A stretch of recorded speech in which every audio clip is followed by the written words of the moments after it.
15,000 feet, climbing steadily. Check, 15,000 feet. Radar scanning correctly, sir. Other to control. Y-12 pilot transferring now.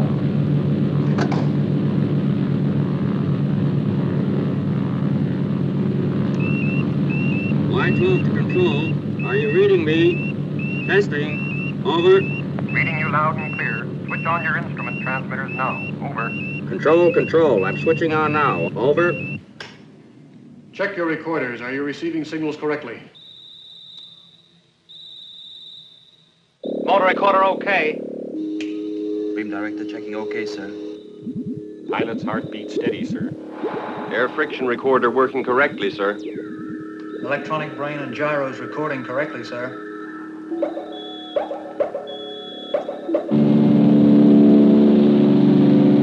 Preparing to drop Y-12, 45,000 feet. Check.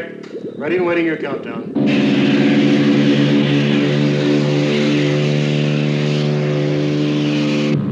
10, 9, 8, 7, 6, 5, 4, 3, 2, 1, drop.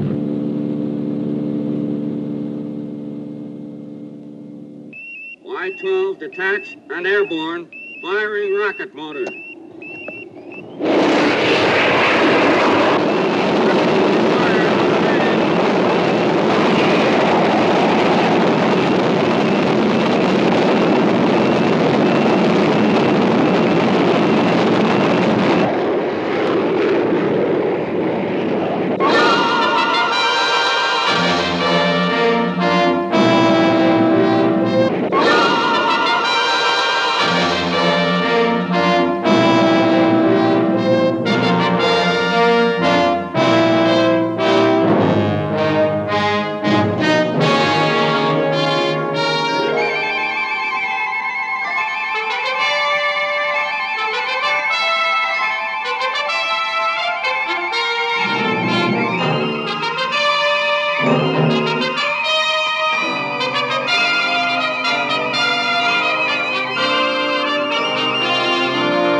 Passing the previous highest. 10,000 feet.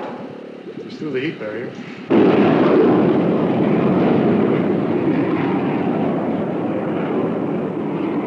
Will you speak with him, Commander? He's near the controllability barrier. It will be difficult for him. Control the Y-12. Control to Y-12. Do you read me? Y-12 to control. Reading you loud and clear. Over. You are approaching controllability barrier. Steady as you go and hold on tight.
Gyro stabilizers holding steady. He's made it. God, a big achievement.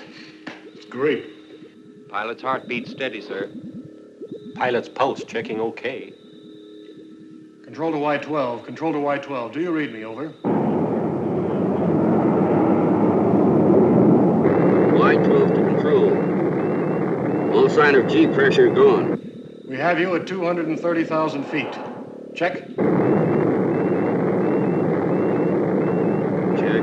Now hold on, boy. You're reaching the ionosphere. Your motor will burn out in exactly 5 seconds. Check. 4, 3, 2.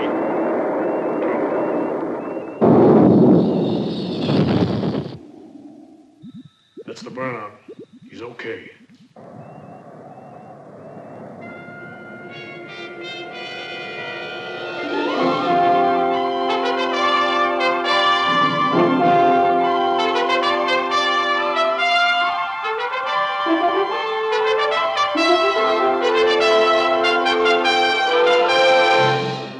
Take it easy, Dan.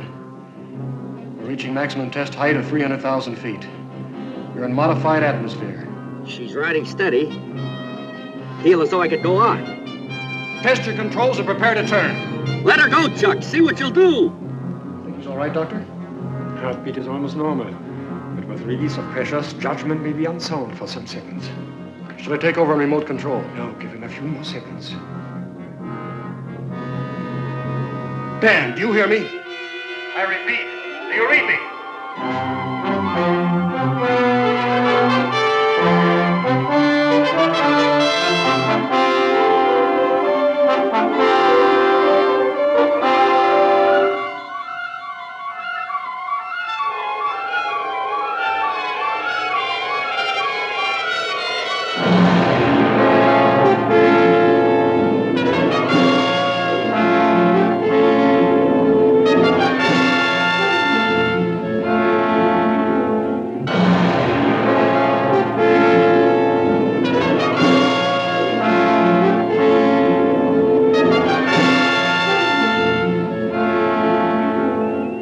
Cannot direct hands towards stabilizers.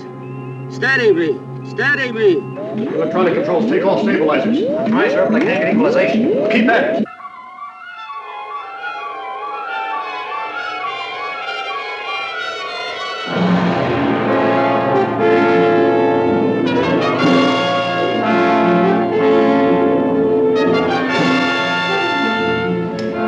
Listen, Dan. This is Dr. Van Essen speaking. You are weightless. Without concentration, you cannot coordinate your senses. Listen to me. Tell me what to do, Doc. Tell me what to do. First, control yourself. Now, forget everything else. And watch your left hand. Without taking your eyes off it, put it down until it is resting on something. No matter what. Take your time. Be quick, Doctor. If he hits atmosphere at this speed, he'll burn up. When you have hold with your left hand, do the same with your right. Bring it slowly forward until you can grasp the stabilizer. Watch carefully until you are steady.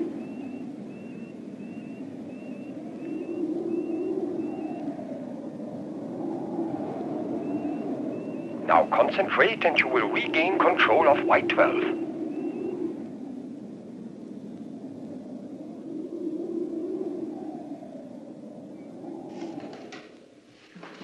You're moving outside the preset radar position. We're going to lose you. Can't help it. Can't help it. I've got control, but I can't reduce speed.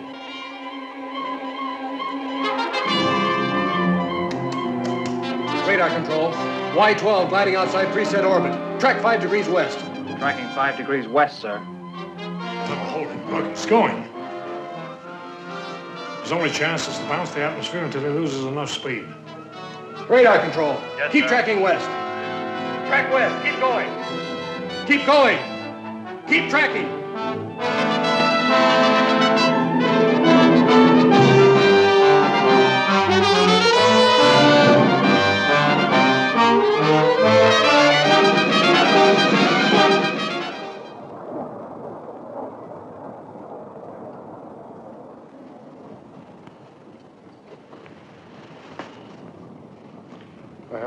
here soon. We never will. Why didn't he obey orders, stick to the test plan? They should have. You cannot blame your brother for this tragedy, Commander Prescott. For a few vital seconds, he was not himself. I wish I could agree with you, Doctor.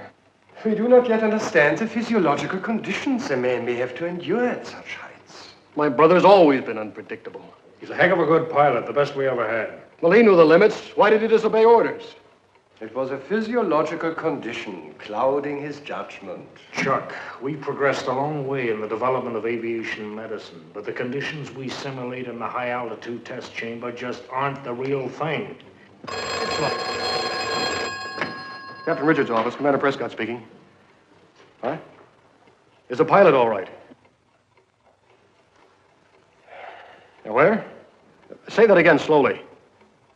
Puerto, yes, I know the place, between Albuquerque and Santa Fe. Yes, so don't let anyone near it. We'll be right over. We found Y-12s. They're badly damaged, but in one piece. And Lieutenant Prescott, is he safe? Yes, he's all right. Yes, sir? Have Hyatt bring round my car on the double. Salvage officer speaking. Captain Richards, team up the Y-12 crew. Get them loaded and have a salvage crane follow me to Puerto. I'll radio directions, but get going. All, Commander. Looks like you're losing me another night's sleep. Afraid so, sir.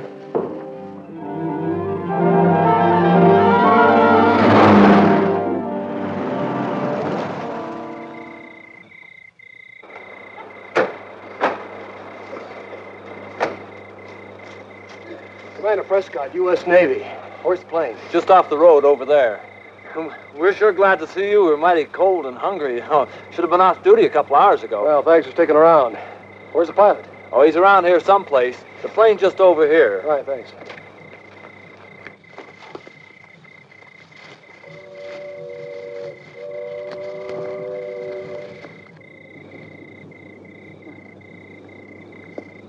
Take it easy, Clancy. It's me, Whitney. I brought the Navy. What in, a land yacht? See you come down? Yeah, right down the valley. We took a quick look and radioed into headquarters. Where's the pilot? The relief patrol took him into town. Into town? But he's okay. Sure. He looked like a man from Mars in that get-up. Talk sense, but he acted kind of loony. What do you mean? I don't know. Kind of high, I guess. But I'll tell you one thing. I'll send in a report to you in the morning, sir. Fine. Well, she's badly beaten up, but with any luck, the instruments might be okay. Let's hope so.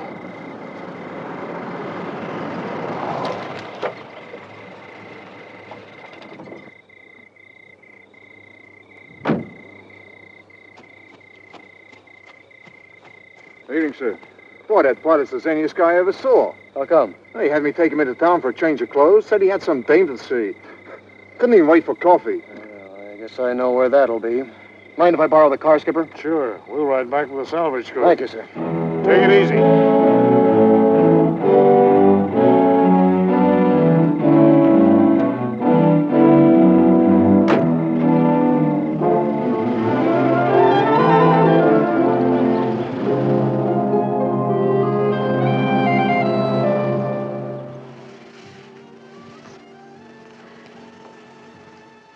Oh, Dan, I wish you were not a test pilot. It is so dangerous. Honey, it's my future. It's our future. Who's going to forget the first man in space?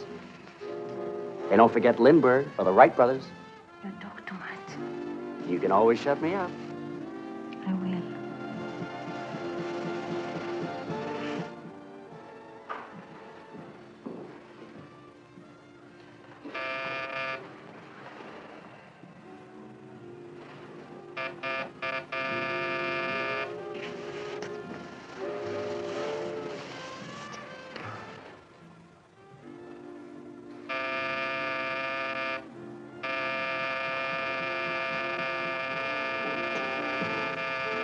Ma chi può essere a quest'ora? Non si può mai stare in pace. Oh, don't talk with the macaroni. Answer the door.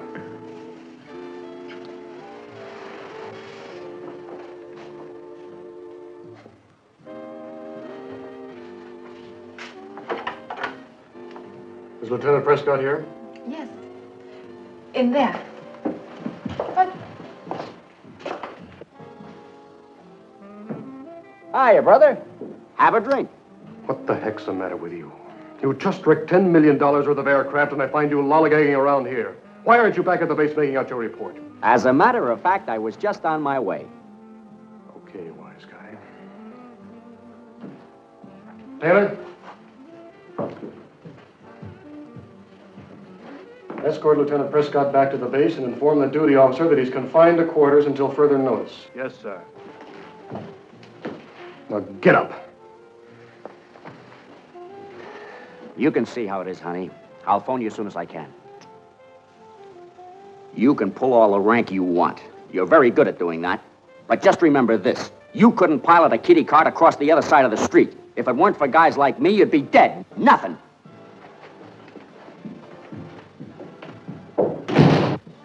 Why did you treat him that way? Right now, he has no business playing house with you. He's got a job to do, and that comes first. Not always, Commander. Dan knows what he's doing. Does he? I'm not so sure.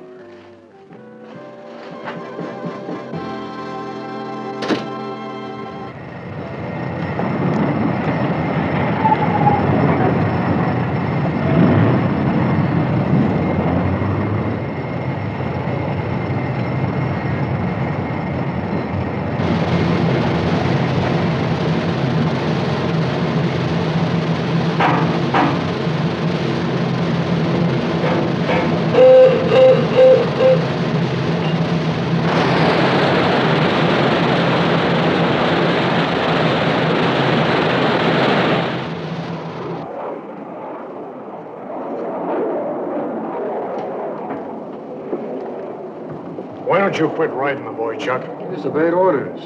Y-12's a wreck, and we were darn lucky to salvage the instruments. All right, but you gotta look at it both ways. Just think of the progress we made. Come in. Yes, sir. Simmons, take this to Commander Barrett. Tell him I'll be there in 5 minutes. Yes, sir. I got something else here you can worry about. I'm putting Y-13 on a 4-week countdown as of tonight. 4 weeks? Yeah, the Pentagon just came through with a priority go-ahead. Are we really sweating blood to get this on time? All right, then sweat blood and read your orders. I have an apex to fire in 30 minutes.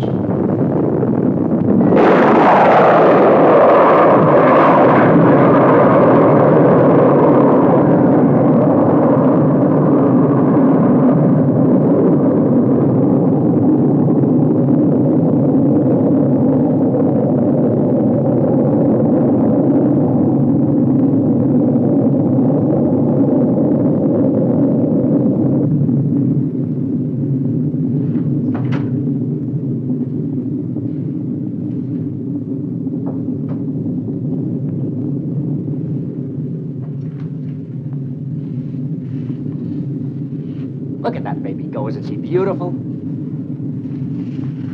You're, released on Captain Richards' orders. It's about time. It's not all. It seems the Pentagon is so impressed with your fame that you're to pilot Y-13. That's great. But you're not so very happy about it, are you? I just want to be sure of one thing, that there are no mistakes, that you obey every instruction given to you. Your reactions are slow up there. That's not the answer I want. What do you want me to say? I want you to say that you understand that you're the pilot, but I give the orders. Unfortunately, I think you'd do anything for this.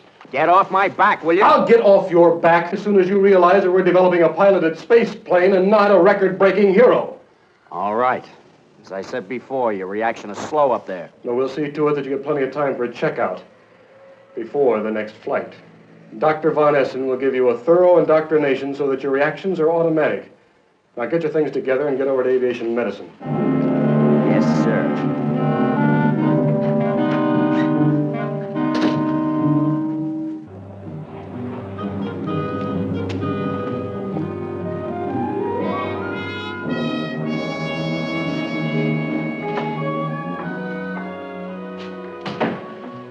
Miss Francesca? Yes? What are you doing here? I'm sorry, Commander, but I'm in a hurry. What? Chief, what is Miss Francesca doing here? Checking in some material with Dr. Von Essen, sir. I don't understand you, Chief. What sort of material? She's on Dr. Von Essen's staff, sir. Aviation Medicine Department. I wish she was working here. I'm all for scientists and skirts. You and the rest of the Navy. Come in. Commander Prescott. Congratulations. Y-13 should be a fine project. Oh, thank you, Doctor. Sit down. Cigarette? No, thanks. Say, Doctor, do you have a Miss Francesca on your staff? You do not visit us often enough at the university. How long has she been working for you? Some months. She is charge of the cardiographs and probably knows more about your brother's heart than he does himself. Yes, from what I've seen, I wouldn't be surprised. She's good for him. He's quieter, calmer, and in love. In love? Are you kidding? You're too close to your projects, Commander. You do not notice people enough. Are you sure of this? I should not say it otherwise. Well, what do you know? Sort of an idiot does that make me? Why in the heck didn't Dan say something? You don't seem to have your brother's entire confidence. No, Doctor, I'm afraid I don't. You wish it were any other man than Dan who should pilot Y-13? Well, he's not the man I'd personally pick for the job. Why not? I just don't think it's in his nature to stay inside any organized pattern. It's not an unnatural characteristic to find in a man who risks his life for new achievement. Maybe so, but on a project such as this, I prefer to have someone more reliable. Well, you will be my care until you are ready for the flight. I'll pay some attention to his psychology. Yes, would you let the psychiatrist work on him, Doctor? Make him understand that even though he's up there in space alone, he still has to obey orders. Attention all personnel. Stand by for Y-13 rocket motor testing.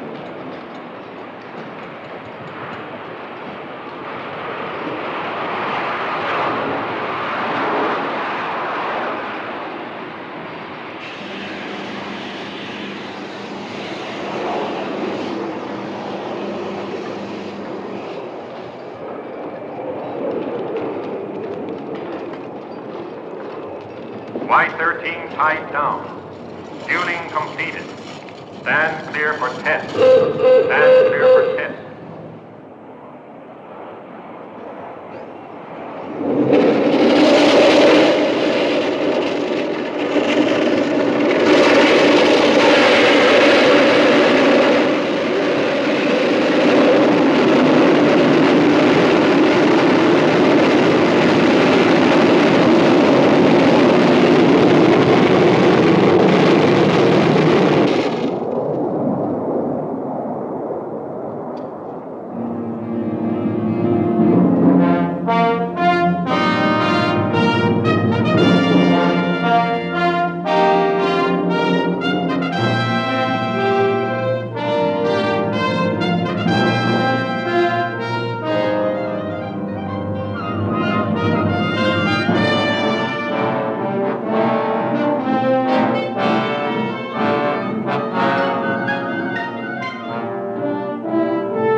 flight plan again? What, again? I know it blindfold. I know. Let's go over it again, huh? Okay. We blast off at 45,000 feet, crash the heat barrier, out into the stratosphere in 6 seconds. 50 seconds later, I break through the chemisphere. Then you switch off your refrigeration plant. Check, but keep tracking me. Buffeting in Y-12 was so severe, I couldn't read my instruments. Well, that and the controllability barrier. Yeah, that's really tough. There's as much as you can do to hold on. You're sure you can take over when you reach ionosphere? I mean, if you want to, we can take you past rocket burnout. No, that won't be necessary. Now that I know what to expect, I'll be ready. Y-13 countdown. 0 minus 54 minutes. Repeat, 0 minus 54 minutes. Well, Von Esten did a good job. You look pretty good. Never felt better. I wish he was coming today, though. I like to have him around. The Air Force has priority today. Y-13 countdown. All personnel assemble. All personnel assemble for takeoff. Well, good luck. And you take it easy. Thanks, Chuck. But don't worry. I'll bring you back all the dope you need for Y-14, and then some. Come on, let's go, huh? Right. 6, 5, 4, 3, 2, 1, drop.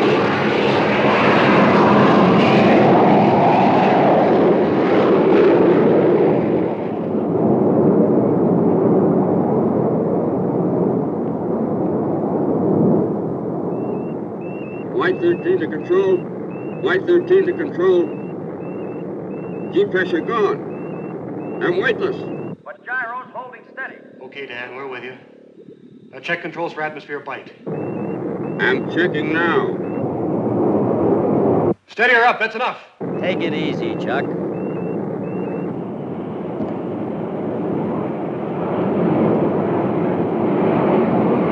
Approaching 500,000 feet. Check. Check. You're doing fine, boy. Now commence your turn in 15 seconds. Chuck, she feels like she'd go on forever. Stop talking. Concentrate. 580,000.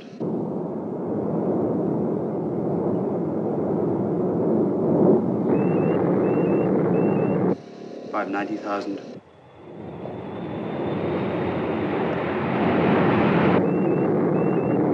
600,000. Your altitude is 600,000 feet. Prepare to turn.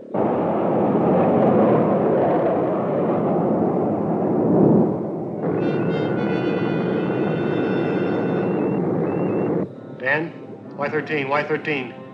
Commence your turn immediately. No, sir, I'm going straight up. First man into space. Commence your turn! Commence your turn! Sir, we're losing contact. Switch to remote control. Over to remote control, sir. Dan, are you reading me? So long. See you in space. Dan! Dan, are you reading me? Are you reading me? Remote control, no response, sir. The automatic will sphere any second. He's still climbing.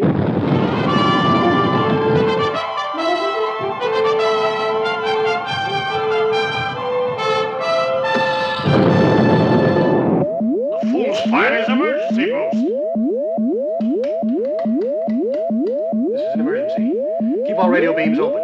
Instruct all radar to keep scanning constantly. Bring in everyone. Warn all spotters. This is an intercontinental priority. Yes, sir. Yes, sir. Well, he's on his own now. The first man into space. He'll either hit the moon or orbit the Earth the rest of his life.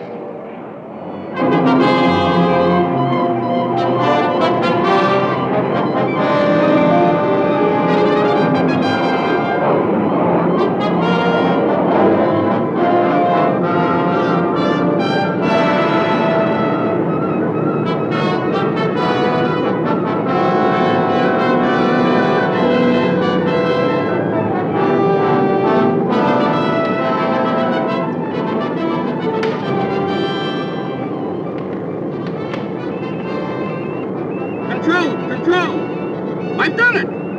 250 miles! I'm going to turn now!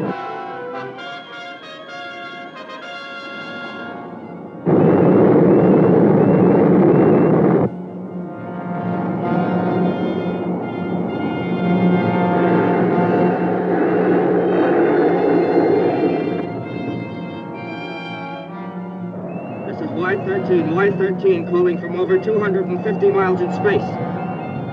My rocket motors have burned out, and my gyro stabilizers cannot turn me at this height. I'm going to use release mechanism to catapult myself and the nose away from the plane.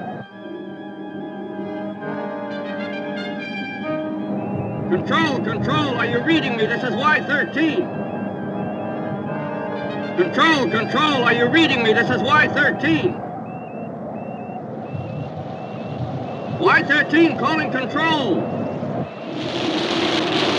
I'm running into meteorite dust. Pressing ejector button now. Wish me luck.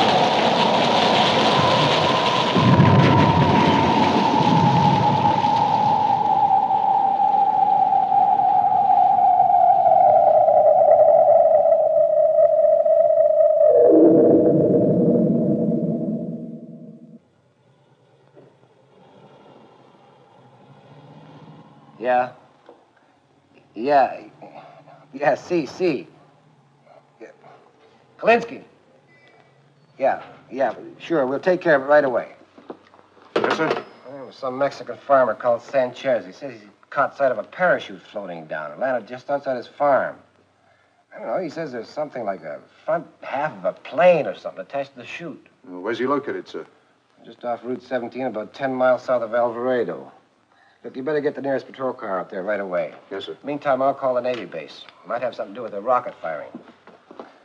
Hello, get me the duty officer at the Navy base.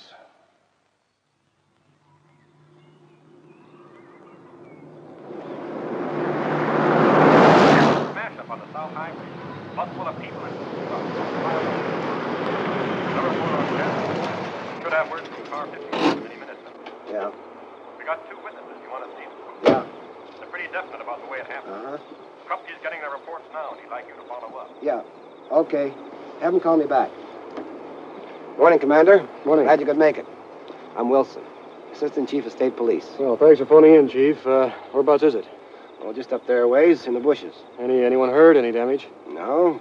Dropped about a half a mile from the nearest farm. Came down like a dame in a feather bed. No sign of the pilot, though, huh? Well, you better come and look for yourself.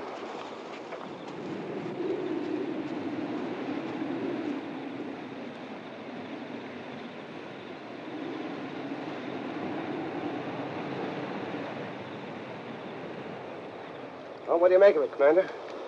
I don't know. It's too early to say. I've never seen anything like this before. We'll have to go into the test lab. Well, the pilots had it, that's for certain. And the smashed canopy, you mean, huh? Yeah, I couldn't live up there in space. You got a minute, sir? Why? Could you come up and take a look at what we got up here? There's a farm. Are you okay? Oh, yeah, I'm okay. Salvage crew's right behind me. Oh, well, look, will you have one of your men stand guard? I've got to go in Albuquerque and make a call. Oh, sure. I'll be here myself. Well, thanks for your help. I'm always glad to help the Navy. What's the trouble? Oh, it's this Mexican farmer. He's had a lot of cattle slaughtered for no reason I can see. Well, let's go and see. Okay.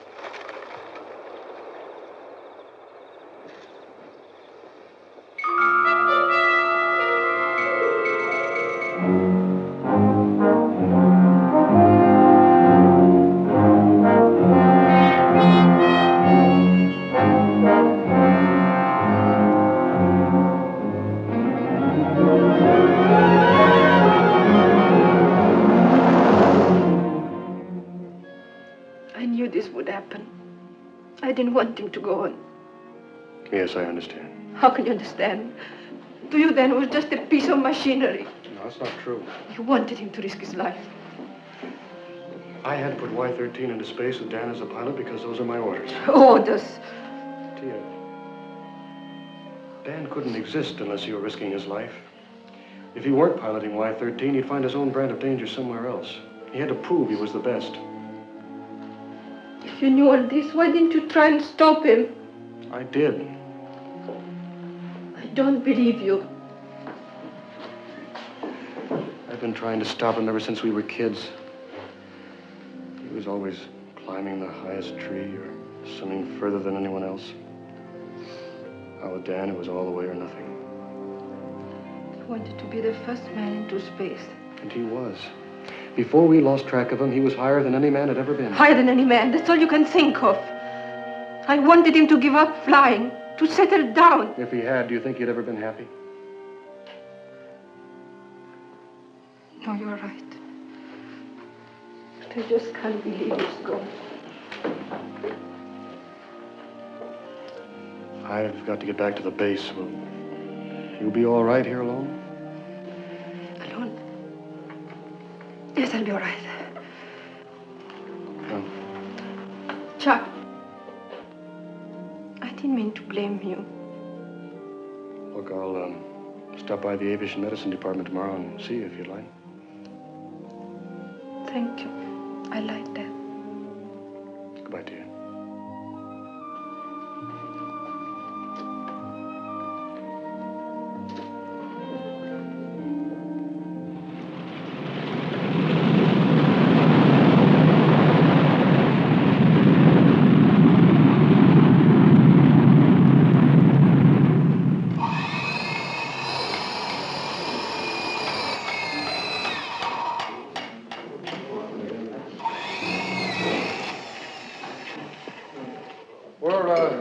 Some metallurgical tests. It seems as if the skin was subjected to some sort of incrustation we've never heard of. Any idea how high he went? Oh, and weakened gravity pull, he could go a long way. Could be anything. 250, 350 miles. Chutes seem okay. There's the usual signs of scorching. Yeah. The automatic escape mechanism operated perfectly, too.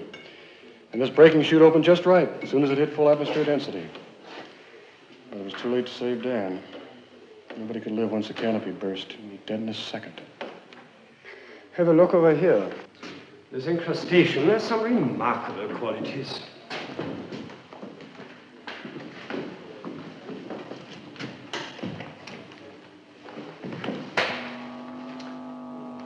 You see? Nothing. Nothing at all. X-rays will not pass through it. No luck here either, sir. Thank you. This is the infrared photograph. But the rays do not penetrate to show us what is below the surface. Then here, under the ultraviolet lamp. I can't understand it. It's resistant to any identification or penetration test we can do here. We'll take a photograph anyway. There may be some reflection we cannot observe, though I doubt it. So far, then, your tests are negative. Well, let's hope the metallurgical report will give us a line. Let's hope. Let me know as soon as you have it. Oh, good night, Doctor. Good night, Chuck. Good night. Good night, sir. You know, you better get some sleep. I will, Skipper, thanks. What is this stuff, Doctor? Do you think a chemical breakdown could tell us anything?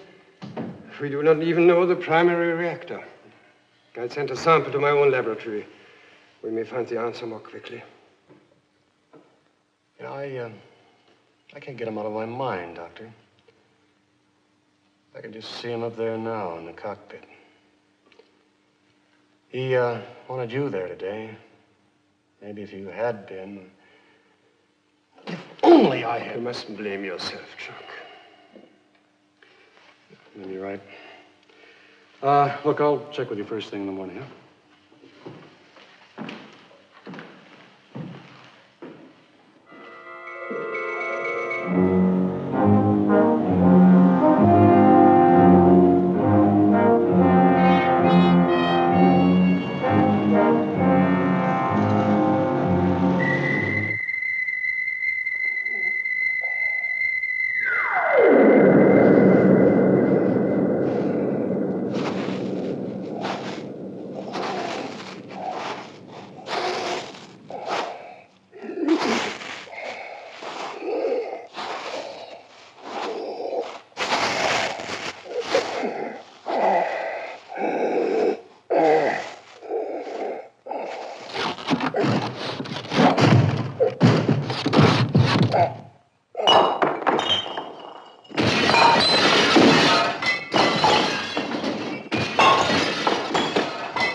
Yes, I'll do that.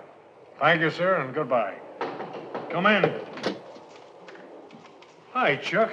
Glad you came by. I want to talk to you. Have you seen this, Skipper? Not the headline. Read further down.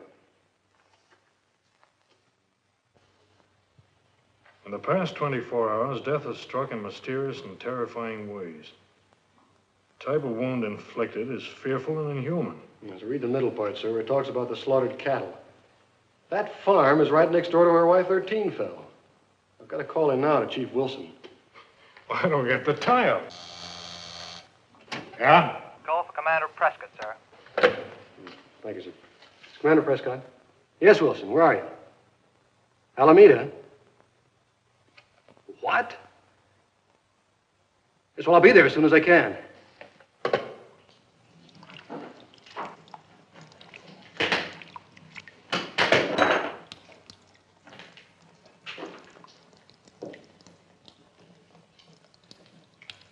Like I said, Commander, about the wounds on the Mexican cattle. See, look, this one's the same. It's like a tearing jag there across the throat, see? Who or what could cause this wanton destruction? Well, I don't know, but it seems to like the taste of blood. You see, it looks like it's been scooped up or something. And look here, look. It takes more than human strength to do this. Unless he had an axe.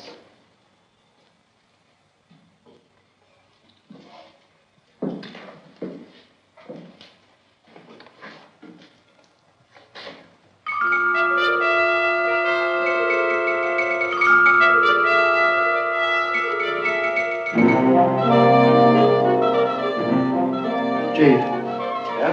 Need a flashlight, would you? Sure. Look there.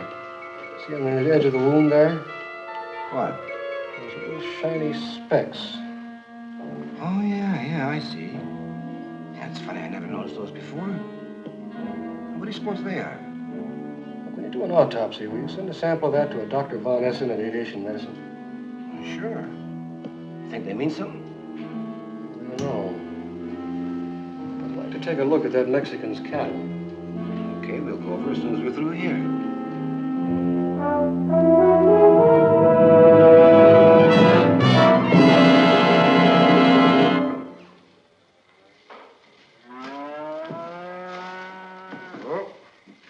Well, there you are, Commander. Take a look.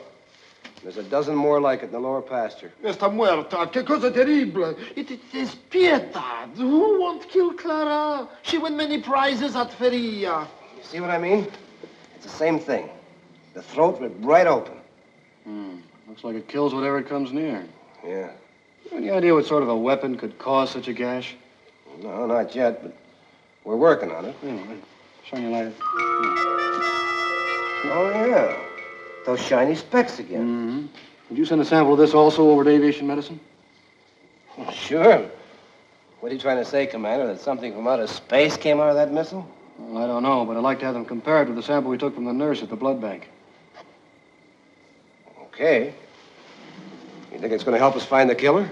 Well, I can't say, but let's hope we catch it before it does any more killing. Well, it can't escape my roadblocks forever. But if you've got any ideas, Commander, you better let me in on them.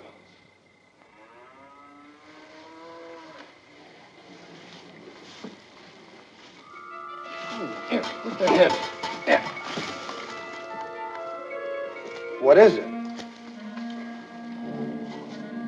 It looks like a high-altitude oxygen leak. I gotta get back to the base. I've got a lot of work to do. But don't worry, I'll keep in touch. Yeah, sure. Pero, señores, ¿quién pagará mi embarcamento?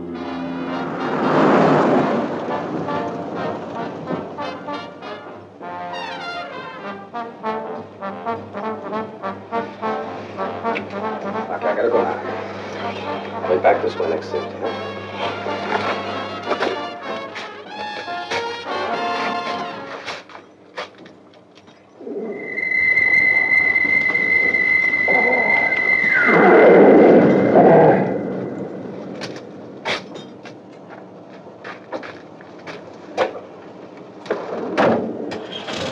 Hey, don't forget to keep my side warm. Don't worry. I won't let it get cold.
Hello, I'm Commander Prescott. I'd like to see a Miss Francesca.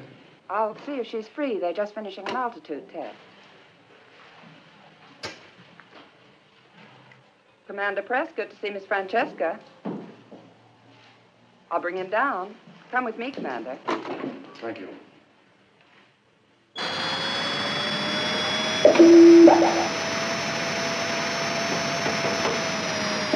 Watch atmospheric density and final reactions carefully. Only 10 seconds to normal. Right. Open the chamber.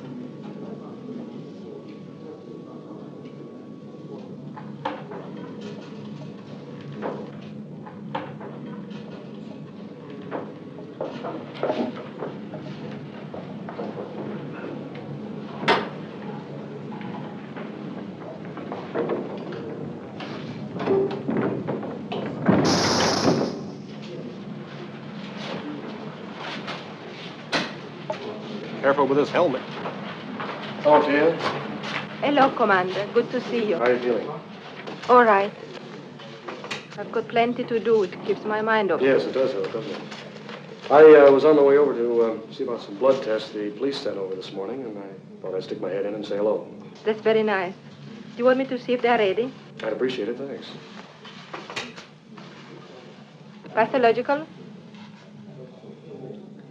Hello? Are those blood tests ready for Commander Prescott? They are. Could you please send them down? He's waiting for them. Thank you.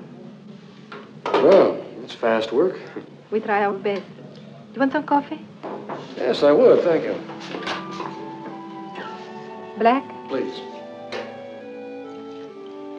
Sugar? No, thanks. Fine.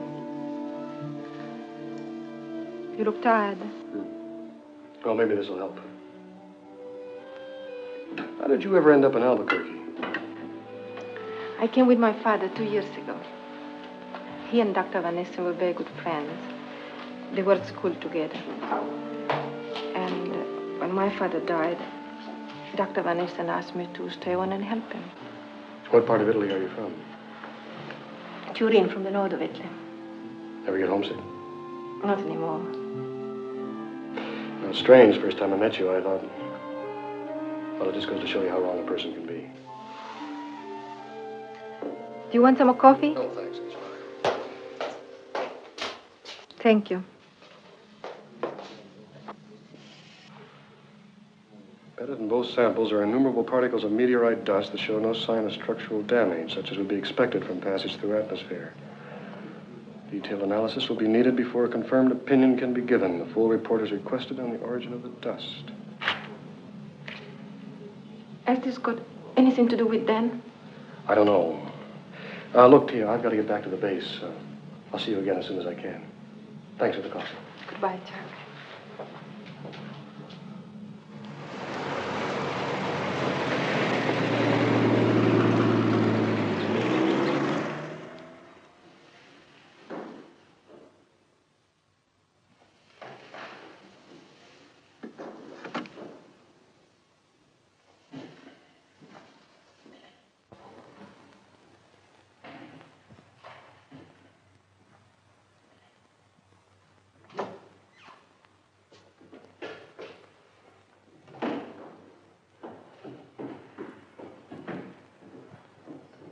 We have the results of the metallurgical tests. Hang on a second, will you, Doctor? I'd like you to take a look at this. Later. Come over here. I want to show you something.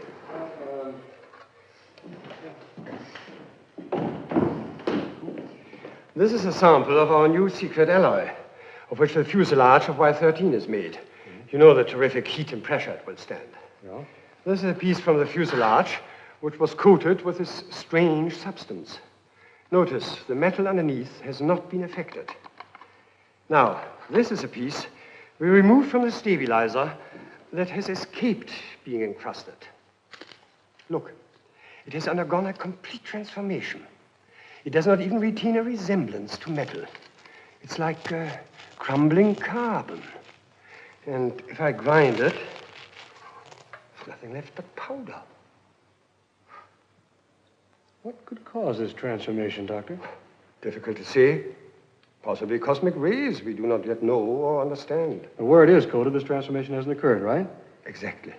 So then it could be that this is some sort of cosmic protection. Commander Prescott, report to Captain Richards' office, please. Commander Prescott, report to Captain Richards' office, please. I'll be right back, Doctor.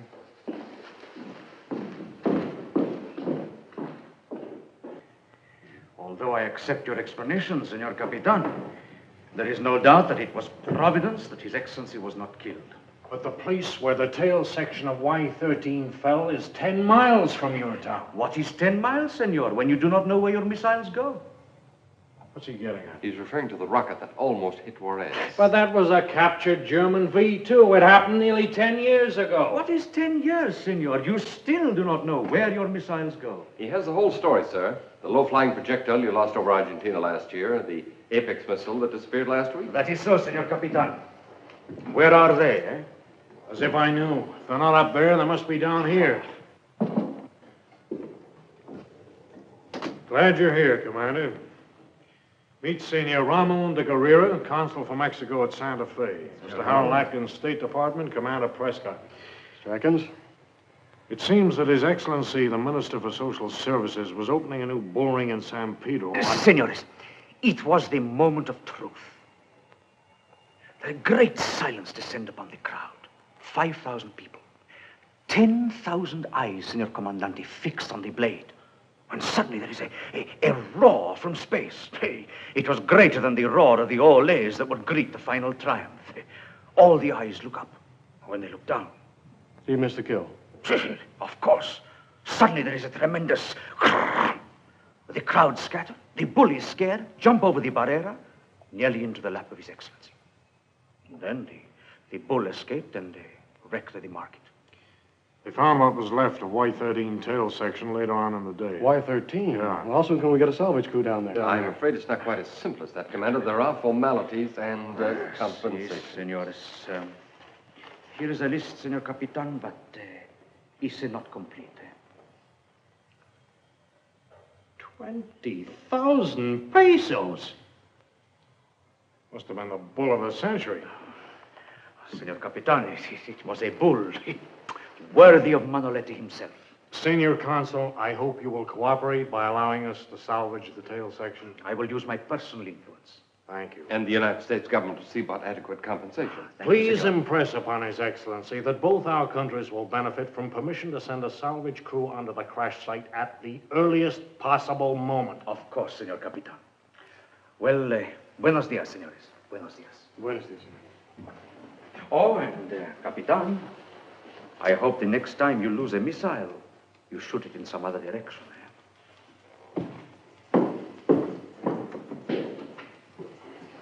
Boy, we fire a dozen missiles every week. Because something goes wrong once in a while, this kind of thing has to happen.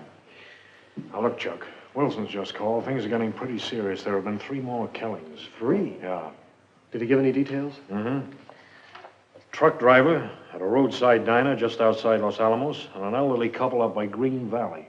Oh, Green Valley? Why, that's... How is it traveling those distances in such a short space of time? It can drive. Wilson found a truck with a steering column and foot controls been so far out of shape it can't be driven another yard. We're beginning to get a picture. We know it has great strength. It's clumsy, smashes everything it touches. And it has mechanical knowledge. What makes you think this has anything to do with Y-13? Captain, I'd like to have you take a look at something in the lab. I think it's a... Excuse me. Captain Richards. Commander Lawson, sir. The S-21 rocket motor's ready on test bed number 2. We fire in 30 minutes. Hold it. How long will you need me? I'll make it as fast as I can. Delay your test by 1 hour. Fire at 17:30. But, sir, we're all set. Look, it's about time you boys realize there's more than one baby in this nursery. Delay your test till 17:30. I can give you 30 minutes. Let's go. Assuming that there is life in outer space, it would have to create a protective coating in order to survive those destructive elements up there. You mean like the primeval creatures that crawl out of the sea and grew skin to protect themselves against the sun? Yes. Y-13 has penetrated a new world.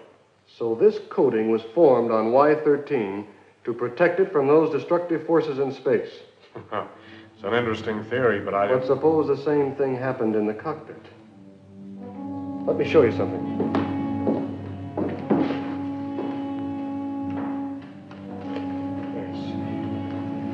If you notice, this is flexible and harmless to touch.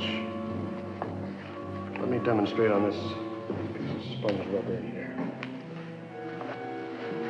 I'll wrap this around my hand. Watch this.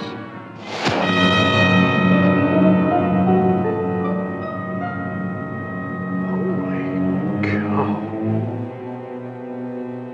If this were a human throat, that's how it could be slashed. And look closely into these gashes. Meteorite dust. The same as in the wounds of all the victims, meteorite dust. So there's only one interpretation I can put on all this. This monster kills, but only because for some reason or other it needs this blood. No one has seen it and lived. What are you getting at, Chuck? I'm afraid this monster is Dan.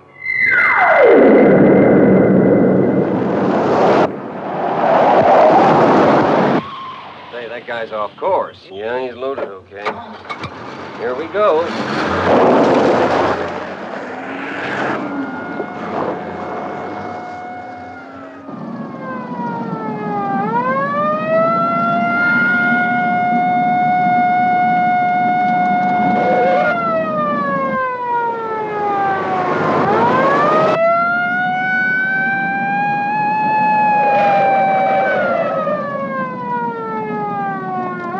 Hold on, I'm gonna take him.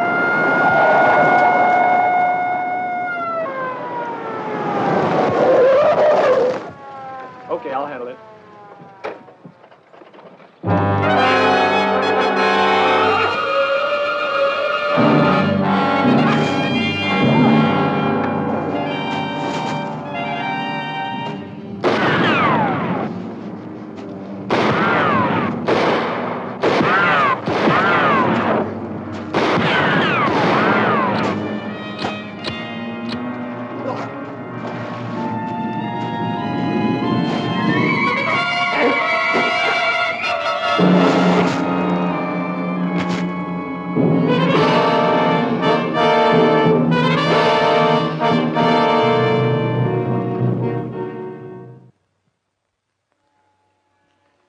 Dan's metabolism must have changed, but what form has it taken? Without knowing the kind of cosmic rays to which Dan was subjected and their effect on the physical basis of life, I could not say. Perhaps it caused a blood change. Why? It's incredible to think of your brother as a blood-drinking... Tia, would you get Dan's metabolism charts and cardiograms? We're going to need your help. Yes, I have them all here. Suppose when the canopy burst, his blood absorbed a high content of nitrogen. And he would die. The human body cannot survive in rarefied atmosphere without the protection of space suits and pressurized cabins. Yes, but you're forgetting about that protective coating on Y13. And if it formed quickly enough on Dan... Yes, it might have kept him alive. And if, instead of death, a new metabolism was created, which starved his body and his brain of blood, what then? We know very little. Only that by some mysterious means, the cells controlling growth and reproduction are changed by exposure to some cosmic rays. Beyond that, I could only guess. Yes, I'm only guessing too, Doctor.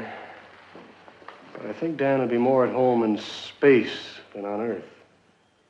And what has been going on hasn't been wanton killing, but only his need to replace this blood that has been changed. But he would need some proper transfusions. It would be useless to drink it. Yes, unless he was obeying some animalistic instinct.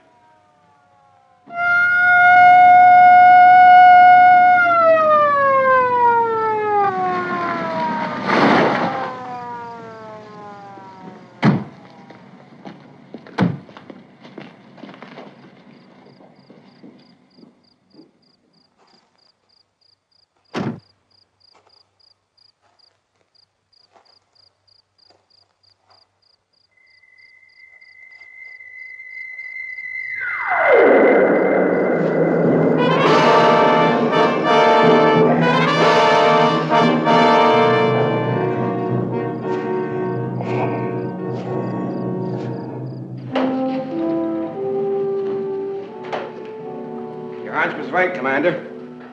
Look at this. It's Dan's space helmet. Where'd you find it? Not too far from here. In a car with his latest victim. And now we know what he looks like. A great, big, lumbering, deformed monster. Seems you can't kill him. The bullets bounce off. It's the coating. It's a perfect protection. Like armor plate. I've assigned a platoon of Marines to help Wilson. Look, I know he's got to be stopped, but remember, he's still Lieutenant Prescott, and if he can drive a car, he still retains some intelligence. He's not all monster. Well, what do you suggest, Commander? We just let him roam the state, killing at random? No, Chief, that's not what I meant. Well, look, we've got the works on him. The next time we find him, we'll try tear gas first. If that doesn't work, we can let the Marines blast him. Stands to reason, Chuck. If we can't stop him, we gotta destroy him. I know. In the meantime, I gotta talk to Washington. Doctor, can you take me to your office? I want to get a long-distance conference line open. Of course, Captain. Come with me. I'd like you along, Chief.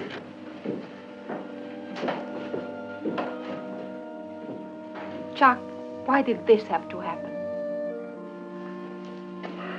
Tia, we're conquering a new world. The dangers have to be faced. Someone has to start. But why Dan? Who could stop him? I couldn't, even though I tried. You couldn't either. No, I couldn't. No, though, you were right about one thing. It was a piece of machinery that I wanted in the cockpit of Y-13, not Dan. It is hard to remember sometime that people matter more than machines. It is...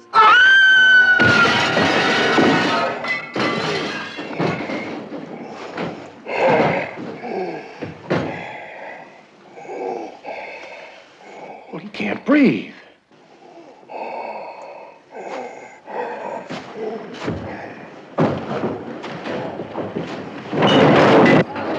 In there!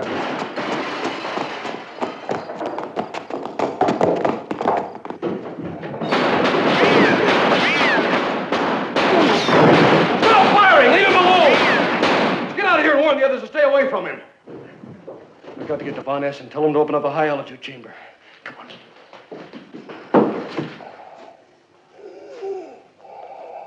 Where's your nearest PA system? Reception hall. You better get to Von Ness, and I'll stick with Dan. Go on.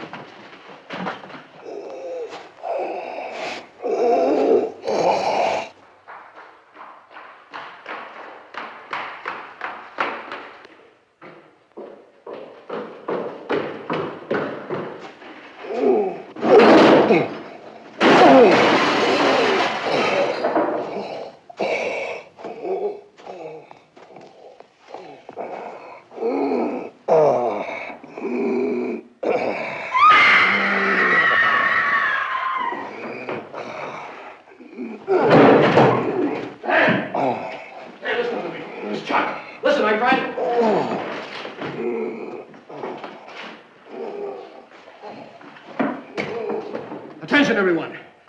Do not leave your offices. Don't go into the corridor. It's dangerous. Your life is in danger. Repeat, your life is in danger if you go into the corridor. Dr. Von Essen, he's going the wrong way. Try and direct him on the PA system. I'll follow him. Look, Captain, why don't you let me call my men and blast him? Forget it. I'll take full responsibility. Dan, listen to me. You are in the wrong corridor. Remember the building. From the reception hall, you should turn right. Do not go straight on. Turn right. Dan, you have come a long way to find me, and I am very near. If you are following my directions correctly, you will be approaching the staircase leading to the high-altitude chamber, where I am waiting for you. Remember, you must turn left onto the staircase. If you are on the staircase, you are almost there. Then, try hard to remember. The chamber is at the end of the corridor, leading straight from the bottom of the staircase. Take your time there. I'm here, in the high-altitude chamber, waiting to help you. Come straight into the chamber.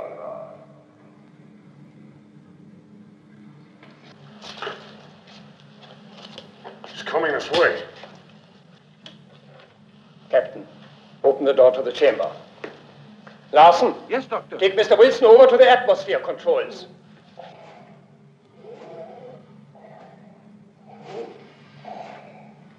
Get as many recorders in operation as you can.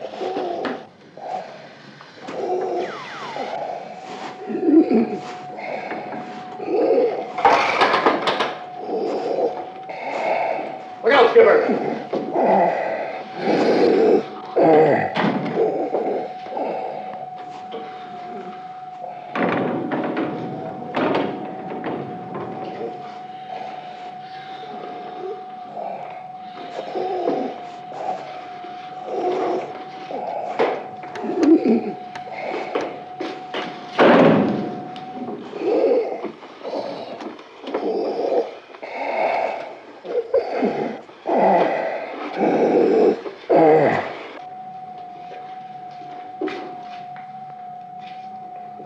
You'll never be able to connect the inside controls.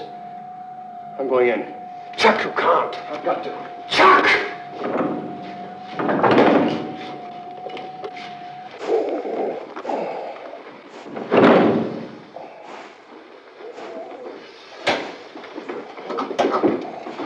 Dr. Vanessa, can you hear me? Yes, Chuck. Start altering atmosphere immediately. Take it up as high and as fast as you can. All right, Chuck. Proceed, Larson. Open inlet valve. Allow for rise to 30,000 feet in 60 seconds.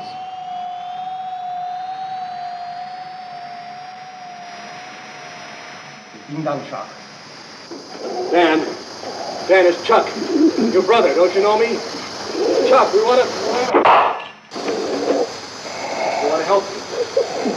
We want to help you, Dan.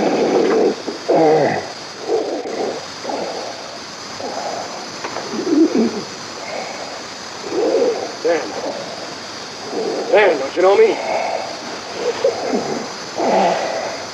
Chuck! It's Chuck! Don't you know me? Chuck?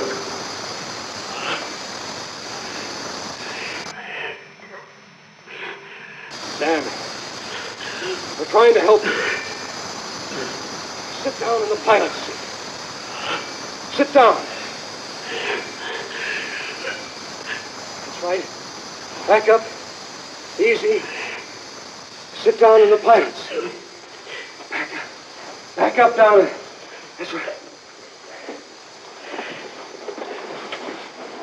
Dr. Vanessa, give me some oxygen, quick. All right, Chuck.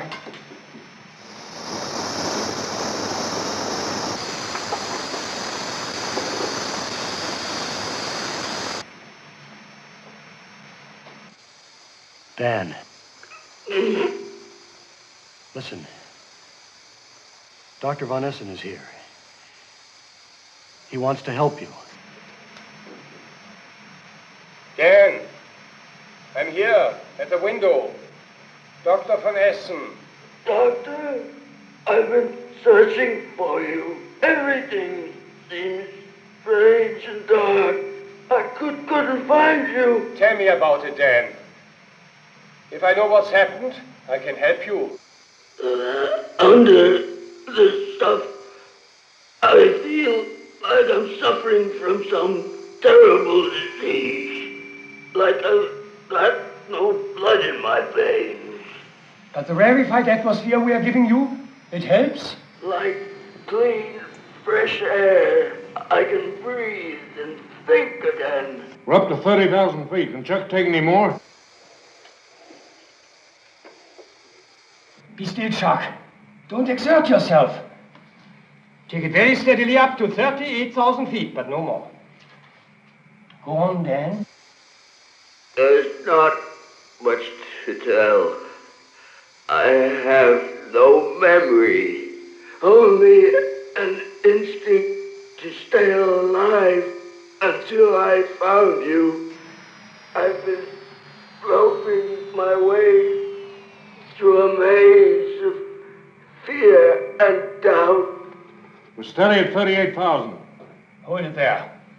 Dan, to find out what's wrong with you, I must make metabolism and blood pressure tests. All right, Doctor.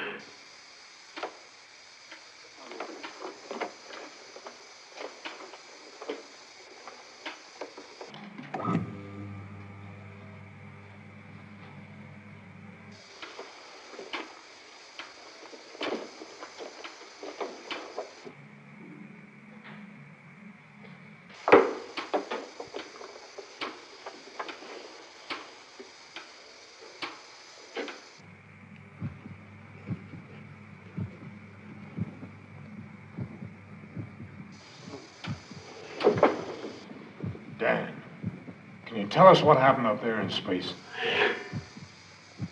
It was like running into the tail end of a hurricane. Only it was a stream of meteorite dust we hit. First, it was like 50,000 machine guns, all hammering at once.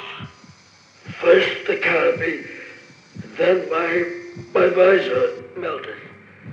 I thought my blood was starting to boil. Then this coating started to form, fast, cooling and protective. But it was too late. The last thing I remember was pressing the button of the nose ejector. Then I thought I died. How high did you go, Dan? About 250 miles. Maybe 300. I don't know. Chuck, did you hear that? Yeah, Dan. I'm listening. You thought I was kidding when I said I'd bring back all the dope you wanted? Well, I've got it all. With the covering of this stuff, Y-14 will be able to go through that meteorite dust straight up. It will be able to go on forever. Rest, Dan. Rest. You can't breathe. Take it higher. Chuck, it's no good. I'm finished. We shall take him higher. But if we do, we'd kill Chuck.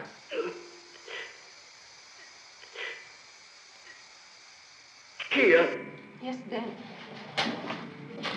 I'm sorry things had to happen this way. But you see, I just had to be the first man into space.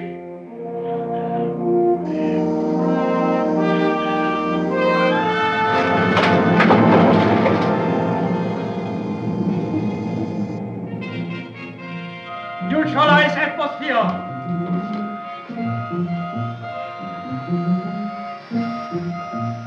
Right, Captain. Open the door.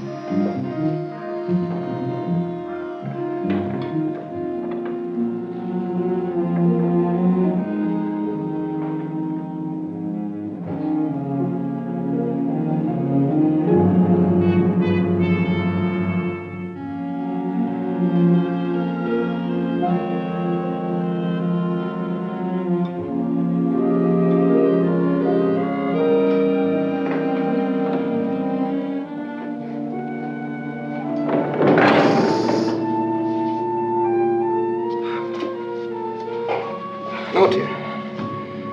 Take care of Dan, will you? Sure. There's nothing we can do. You know, Doctor, this is the part of my job I dread. Y-13 cost Dan his life. We go ahead with Y-14 soon. I wonder if we've learned enough. The conquest of new worlds always makes demands on human life. And there will always be men who will accept the risks.